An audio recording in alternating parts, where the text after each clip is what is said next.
ಎಷ್ಟೇ ಕಷ್ಟಪಟ್ಟು ದುಡಿದ್ರೂ ಲೈಫ್ ಎಲ್ಲೂ ಮುಂದೆ ಹೋಗ್ತಿಲ್ಲ, ಅದೇ ಜಾಗದಲ್ಲಿ ಸ್ಟಕ್ಕಾಗಿದ್ದೀವಿ ಅಂತ ಅನ್ಸುತ್ತಾ? ಇದು ನಿಮ್ಮೊಬ್ರ ಕಥೆ ಅಲ್ಲ, ನಮ್ಮಲ್ಲಿ ಅನೇಕರ ಕಥೆ.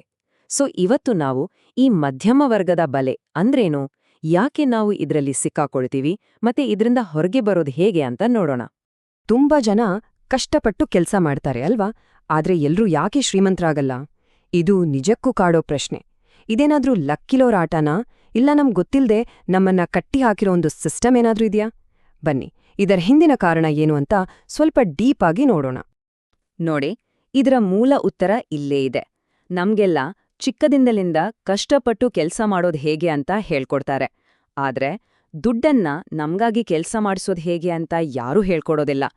ಪ್ರಾಬ್ಲಮ್ ಇರೋದು ನಮ್ಮ ಪ್ರಯತ್ನದಲ್ಲಲ್ಲ, ಬದಲಿಗೆ ಹಣದ ಬಗ್ಗೆ ನಮ್ಗಿರೋ ತಿಳುವಳಿಕೆಯಲ್ಲಿ. ಒಂದು ರೀತಿ ಫೈನಾನ್ಷಿಯಲ್ ಎಜುಕೇಷನ್ ಕೊರತೆನೇ ನಮ್ಮನ್ನ ಹಿಂದೆ ತಳ್ತಿದೆ. ಸೊ ಹಾಗಿದ್ರೆ ಈ ಬಲೆ ಅಂದ್ರೆ ಏನು? ನಾವು ಫಿನಾನ್ಷಿಯಲಿ ಮುಂದೆ ಹೋಗೋಕ್ ಆಗ್ತಿಲ್ಲ ಅಂದ್ರೆ ಅದಕ್ಕೆ ಕಾರಣ ಬಡತನ ಅಲ್ಲ, ಬದಲಿಗೆ ನಮಗೆ ಗೊತ್ತಿಲ್ಲದೆ ನಾವು ರೂಢಿ ಮಾಡಿಕೊಂಡಿರೋ ಕೆಲವು ಅಭ್ಯಾಸಗಳು ಮತ್ತೆ ನಂಬಿಕೆಗಳು. ಇವು ನಮ್ಮ ಸುತ್ತ ಒಂದು ಕಾಣದ ಗೋಡೆ ಕಟ್ಬಿಟ್ಟಿರುತ್ತೆ, ಗೊತ್ತಾ? ಈ ಬಲೆ ಅಂದ್ರೆ ಬಡತನ ಅಲ್ಲ, ಅದೊಂದು ಭದ್ರತೆ ಅನ್ನೋ ಭ್ರಮೆ. ತಿಂಗ್ಳಾದ್ರೆ ಸಂಬಳ ಬರುತ್ತೆ, ಲೈಫ್ ಸೆಕ್ಯೂರ್ಡ್ ಅನ್ನೋ ಫೀಲಿಂಗ್ ಇದೆಯಲ್ಲ, ಅದೇ ದೊಡ್ಡ ಟ್ರ್ಯಾಪ್. ನಾವು ಆ ಕಂಫರ್ಟ್ ಝೋನ್ ಒಳಗೆ ಎಷ್ಟು ಸೇಫ್ ಆಗಿ ಫೀಲ್ ಮಾಡ್ತೀವಿ ಅಂದ್ರೆ ನಿಜವಾಗ್ಲೂ ದೊಡ್ಡದಾಗಿ ಸಂಪತ್ತು ಸೃಷ್ಟಿ ಮಾಡೋ ನಮ್ಮ ಕೆಪಾಸಿಟಿನೇ ಅದು ಲಿಮಿಟ್ ಮಾಡ್ಬಿಡುತ್ತೆ. ಇದು ಬರೀ ಹಣಕಾಸಿನ ವಿಷಯ ಅಲ್ಲ, ಇದೊಂದು ಮೈಂಡ್ಸೆಟ್ನ ವಿಷಯ. ಮಧ್ಯಮ ವರ್ಗದ ಮನಸ್ಥಿತಿ ಹೇಗಿರುತ್ತೆ ಅಂದ್ರೆ ಅದು ನಾವೇ ನಮಗೋಸ್ಕರ ಕಟ್ಕೊಂಡಿರೋ ಒಂದು ಜೈಲಿನ ಥರ. ಇದರ ಗೋಡೆಲೋ ಎಲ್ಲೋ ಹೊರಗಡೆ ಇಲ್ಲ, ನಮ್ಮ ತಲೆಯೊಳಗೇ ಇವೆ. ಈ ಸ್ಲೈಡ್ ನೋಡಿ, ಈ ಎರಡು ಮೈಂಡ್ಸೆಟ್ಗಳ ನಡುವೆ ಇರೋ ದೊಡ್ಡ ವ್ಯತ್ಯಾಸ ಕ್ಲಿಯರ್ ಆಗಿ ಗೊತ್ತಾಗುತ್ತೆ. ಒಂದ್ ಕಡೆ ಮಧ್ಯಮ ವರ್ಗದ ಮನಸ್ಸು ಯಾವಾಗ್ಲೂ ಸೇಫ್ಟಿ, ಸೆಕ್ಯೂರಿಟಿ ಬಗ್ಗೆ ಯೋಚನೆ ಮಾಡಿದ್ರೆ, ಶ್ರೀಮಂತರ ಮನಸ್ಸು ಗ್ರೋತ್ ಮತ್ತೆ ಸಿಸ್ಟಮ್ಸ್ ಕಟ್ಟೋದ್ರ ಬಗ್ಗೆ ಯೋಚನೆ ಮಾಡುತ್ತೆ. ಅವರು ರಿಸ್ಕ್ಗೆ ಹೆದರಲ್ಲ, ಅದನ್ನ ಮ್ಯಾನೇಜ್ ಮಾಡ್ತಾರೆ. ಇನ್ನು ಇನ್ಕಮ್ ವಿಚಾರಕ್ಕೆ ಬಂದ್ರೆ, ಸ್ಯಾಲ್ರಿ ಅನ್ನೋದು ಲೀನಿಯರ್ ಗ್ರೋತ್, ಅಂದ್ರೆ ಪ್ರತಿ ವರ್ಷ ಸ್ವಲ್ಪ ಸ್ವಲ್ಪ ಜಾಸ್ತಿಯಾಗತ್ತೆ. ಆದ್ರೆ ಅಸೆಟ್ಸ್ನಿಂದ ಬರೋ ಇನ್ಕಮ್ ಎಕ್ಸ್ಪೋನೆನ್ಷಿಯಲ್, ಅಂದ್ರೆ 2ರಿಂದ 4, 4ರಿಂದ 8 ಹೀಗೆ ಮಲ್ಟಿಪ್ಲೈ ಆಗ್ತಾ ಹೋಗುತ್ತೆ. ವೆಲ್ತ್ ಕ್ರಿಯೇಷನ್ನ ಅಸ್ಸಲಿ ಸೀಕ್ರೆಟ್ ಇರೋದೇ ಇಲ್ಲಿ. ಇಲ್ಲಿರೋ ಅತಿ ದೊಡ್ಡ ಪ್ರಾಬ್ಲಮ್ ಅಂದ್ರೆ ಸುಳ್ಳು ತೃಪ್ತಿ. ಅಂದ್ರೆ ಪರವಾಗಿಲ್ಲ, ಲೈಫ್ ಸೆಟಲ್ ಆಗಿದೆ ಅನ್ನೋ ಭಾವನೆ. ಈ ಫೀಲಿಂಗ್ ನಮ್ಮನ್ನ ಮುಂದೆ ಬೆಳೆಯೋದಕ್ಕೆ ಬಿಡೋದೇ ಇಲ್ಲ. ಒಂದು ಸ್ಟೇಬಲ್ ಜಾಬ್ ಕೊಡೋ ಈ ಕಂಫರ್ಟ್ ಇದೆಯಲ್ಲ, ಇದು ರಿಯಲ್ ವೆಲ್ತ್ ಬಿಲ್ಡ್ ಮಾಡೋಕೆ ಬೇಕಾಗಿರೋ ರಿಸ್ಕ್ ತಗೊಳ್ಳೋಕೆ ಭಯ ಹುಟ್ಟಿಸುತ್ತೆ. ಒಂದ್ ವಿಷಯ ನೆನ್ಪಿಡಿ, ರಿಯಲ್ ಗ್ರೋತ್ ಯಾವಾಗ್ಲೂ ಕಂಫರ್ಟ್ ಝೋನಿಂದ ಆಚೆನೇ ಇರುತ್ತೆ. ಸರಿ, ಮೈಂಡ್ಸೆಟ್ ಬಗ್ಗೆ ಮಾತಾಡಿದ್ದು ಆಯ್ತು. ಈಗ ಪ್ರಾಕ್ಟಿಕಲ್ ಆಗಿ ನಾವು ಮಾಡೋ ಫೈನಾನ್ಷಿಯಲ್ ಮಿಸ್ಟೇಕ್ಸ್ ಬಗ್ಗೆ ನೋಡೋಣ. ಯಾವುದು ನಿಜವಾಗ್ಲೂ ಸಂಪತ್ತು ಸೃಷ್ಟಿ ಮಾಡುತ್ತೆ, ಯಾವುದು ನಮ್ಮನ್ನ ಇನ್ನಷ್ಟು ಸಾಲಕ್ಕೆ ತಳ್ಳುತ್ತೆ ಅನ್ನೋದನ್ನ ಅರ್ಥ ಮಾಡ್ಕೊಳ್ಳೋದ್ರಲ್ಲೇ ನಾವು ಇಡುತ್ತೇವೆ. ಇದು ಮಧ್ಯಮ ವರ್ಗದ ಟಿಪಿಕಲ್ ಕ್ಯಾಶ್ ಫ್ಲೋ ಸೈಕಲ್. ಮೊದಲು ಸಂಬಳ ಬರುತ್ತೆ, ಬಂದ ತಕ್ಷಣ ಬಿಲ್ಗಳು, ಇಎಂಐ ಅಂತ ಹೋಗುತ್ತೆ. ಆಮೇಲೆ ನಮ್ಮ ಆಸೆಗಳಿಗೋಸ್ಕರ ಖರ್ಚು ಮಾಡ್ತೀವಿ, ಕೊನೆಗೆ ಏನಾದ್ರೂ ಉಳಿದ್ರೆ ಅದನ್ನ ಸೇವ್ ಮಾಡ್ತೀವಿ. ಇದು ತಿಂಗಳು ನಡೆಯೋ ಒಂದು ವಿಷವರ್ತುಲ.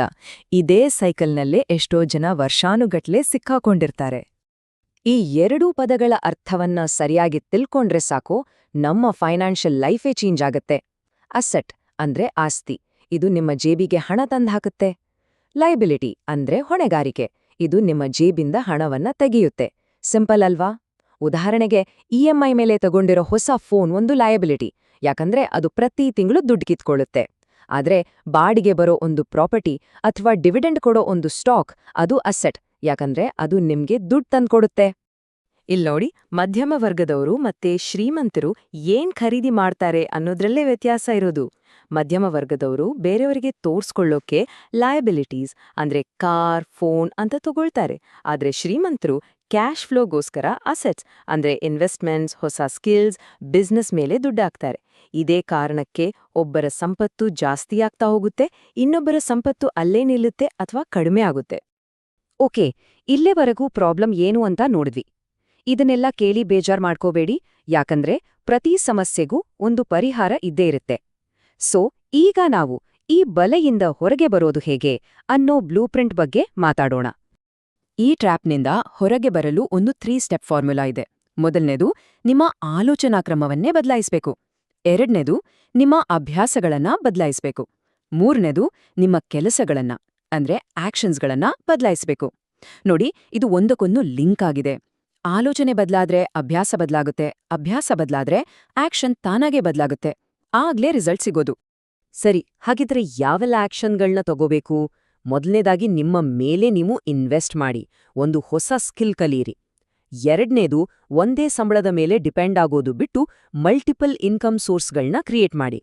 ಮೂರನೇದು, ನಿಮ್ಮ ದುಡ್ಡನ್ನ ನಿಮ್ಗೋಸ್ಕರ ದುಡಿಯೋ ಹಾಗೆ ಇನ್ವೆಸ್ಟ್ ಮಾಡಿ. ಮತ್ತೆ ಎಲ್ಲದಕ್ಕಿಂತ ಮುಖ್ಯವಾಗಿ, ಇವತ್ತಿನ ಸಣ್ಣಪುಟ್ಟ ಖುಷಿಗಿಂತ ನಾಳಿನ ಲಾಂಗ್ ಟರ್ಮ್ ಗ್ರೋತ್ ಕಡೆ ಗಮನ ಕೊಡಿ. ಇದು ತುಂಬಾನೇ ಇಂಪಾರ್ಟೆಂಟ್ ಪಾಯಿಂಟ್. ನಿಜವಾದ ಆಟ ಶುರುವಾಗೋದೇ ನಿಮ್ಮ 9 to 5 ಜಾಬ್ ಮುಗಿದ್ಮೇಲೆ. ನಿಮ್ಮ ಹೊಸ ಭವಿಷ್ಯವನ್ನ ಕಟ್ಟೋಕೆ ಸಿಗೋದು ಆ ಸಮಯದಲ್ಲೇ. ಆ ಟೈಮ್ನ ನೀವು ಹೇಗೆ ಬಳಸ್ಕೊಳ್ತೀರಿ ಅನ್ನೋದ್ರ ಮೇಲೆಯೇ ಎಲ್ಲವೂ ಡಿಪೆಂಡ್ ಆಗಿರುತ್ತೆ. ಓಕೆ, ಈಗ ನಾವು ಈ ಚರ್ಚೆಯ ಕೊನೆ ಭಾಗಕ್ಕೆ ಬಂದಿದ್ದೇವೆ. ಒಂದು ವಿಷಯ ಅರ್ಥ ಮಾಡ್ಕೊಳ್ಳಿ, ಇದೆಲ್ಲ ನಮ್ಮ ಒಂದು ನಿರ್ಧಾರದ ಮೇಲೆ ನಿಂತಿದೆ. ನಮ್ಮ ಪರಿಸ್ಥಿತಿಯನ್ನ ಬದಲಾಯಿಸೋ ಪವರ್ ನಮ್ಮ ಕೈಯಲ್ಲೇ ಇದೆ. ತುಂಬಾ ಪವರ್ಫುಲ್ ಮಾತು ಇದು. ಮಧ್ಯಮ ವರ್ಗದಲ್ಲಿ ಹುಟ್ಟೋದು ನಮ್ಮ ಕೈಯಲ್ಲಿಲ್ಲ, ಅದು ಪರಿಸ್ಥಿತಿ.